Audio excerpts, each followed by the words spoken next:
17/8க்கு முன்னாடி 9/8/2025 நம்ம மகாபலிபுரத்தில் நாங்கள் நடத்தின பொதுக்குழுவை ஏற்று அது டெல்லிக்கு சென்று அதற்கு தேர்தல் ஆணையம் ஒப்புதல் வழங்கி மருத்துவர் அன்புமணி ராமதாஸ் அவர்களுடைய பதவி காலத்தை அடுத்த ஆண்டு ஆகஸ்ட் மாதம் 1ஆம் தேதி வரை நீட்டித்து ஒரு உத்தரவை கடிதத்தை எங்களுக்கு அனுப்பினார்கள். அதற்கு பிறகு இவர்கள் பல்வேறு படையெடுத்து டெல்லிக்கு சென்று நாங்க இத்தனை கடிதங்கள் நிறைய கடிதம் கொடுத்ததா சொல்றாங்க. இத்தனை கடிதங்கள் கொடுத்து நாங்க கேட்டோம். அந்த கேட்டதுக்கு அவங்க பதில் எனக்கு கொடுத்தாங்க.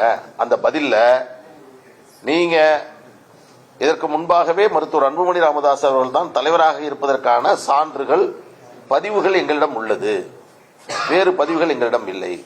எனவே இது தொடர்பாக நீங்கள் சிவில் நீதிமன்றத்தை நாடிக்கொள்ளுங்கள். இதுதான் டெல்லி சொல்லுச்சு.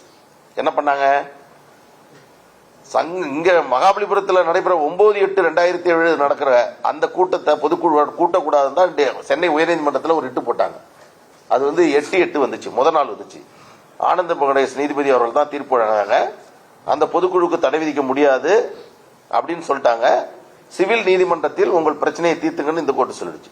பிறகு 4/12/2025 அங்க டெல்லியில அவங்க போட்ட வழக்கு, இந்த வழக்கு தேர்தல் ஆணையம் கொடுத்த கடிதத்தை ரத்து செய்யணும் அப்படின்னு போட்ட வழக்கு. அந்த வழக்குல என்ன சொல்றாங்கன்னா, சிவில் நீதிமன்றத்தை நாடிங்கள், 2 நீதிமன்றமும் சிவில் கோர்ட்டுக்கு போங்கன்னு சொல்லிடுறாங்க.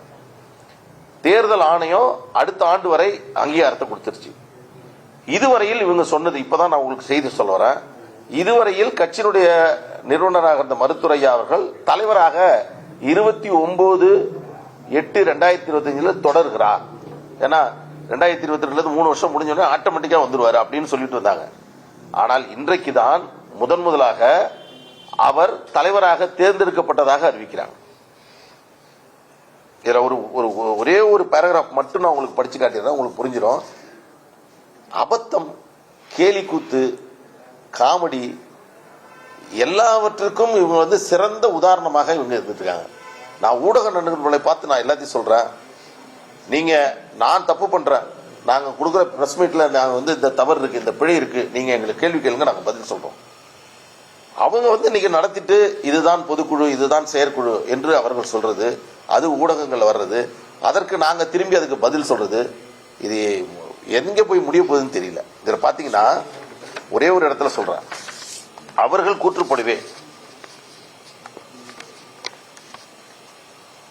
அதைத் தொடர்ந்து, அதாவது டெல்லி உயர்நீதிமன்றத்தின் 4/12/2025 தீர்ப்புக்கு பின்னர் 17/12/2025 தைலாபுரத்தில் பாமக அலுவலகத்தில் நடைபெற்ற மாநில நிர்வாக குழு கூட்டத்தில் மருத்துவர் ஐயா அவர்கள் செயல் நிர்வாகம், முரளி அவர்கள் பொருளாளர்கள் ஒருமனதாக தேர்வு செய்தார். அதைத் தொடர்ந்து 29/12/2025 சேலம் சோன்சோ என்ற முகவரியில் மாநில பொதுக்குழுவில், அதாவது இந்த ரெசல்யூஷன் செயற்குழு ரெசல்யூஷன், ஆனா இங்க கடைசியா அவங்க சொல்றது மாநில பொதுக்குழுவில் இதுக்குள்ள இருக்குது.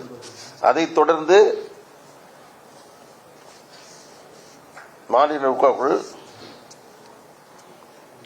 தலைவராகவும், அதைத் தொடர்ந்து இன்று அரங்கில் மாநில பொதுக்குழுவில் ஏற்கனவே, இப்பதான் நீங்க நோட் பண்ணணும், ஏற்கனவே நிர்வாக குழு மற்றும் செயற்குழுவில் தேர்ந்தெடுக்கப்பட்ட கட்சியின் நிறுவனர் மருத்துவர் ஐயா அவர்கள், அப்புறம் இவங்கள சொல்றாங்க, அவங்க ஜி.கே. மணியும் திருமதி இவங்க காந்தியும் சொல்றாங்க, மன்சூர் உட்பட ஒருமனதாக தேர்வு செய்யப்படுகிறார்கள்.